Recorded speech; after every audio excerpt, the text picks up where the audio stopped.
এবারে ইউটিউবার তৌহিদ আফ্রিদির বিরুদ্ধে হত্যা মামলা। বৈষম্য বিরোধী ছাত্র আন্দোলন ঘিরে রাজধানীর যাত্রাবাড়ী থানায় করা হত্যা মামলায় আসামি করা হয়েছে দেশের অন্যতম জনপ্রিয় কন্টেন্ট ক্রিয়েটর ও ইউটিউবার তৌহিদ আফ্রিদিকে। এ মামলায় 11 নম্বর আসামি তিনি।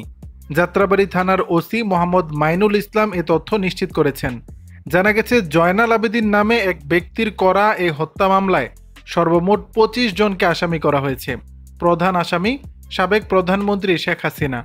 আসামির তালিকায় 2 নম্বরে আওয়ামী লীগের সাধারণ সম্পাদক ওবায়দুল কাদের এবং 3 নম্বরে আছেন সাবেক আইজিপি চৌধুরী আবদুল্লাহ আল মামুন।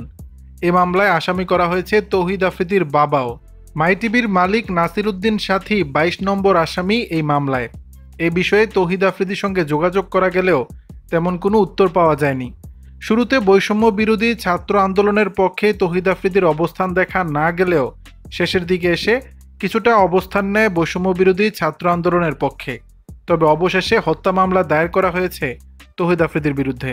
দর্শক, বিষয়টি নিয়ে আপনাদের মতামত জানাবেন নিচের কমেন্ট বক্সে।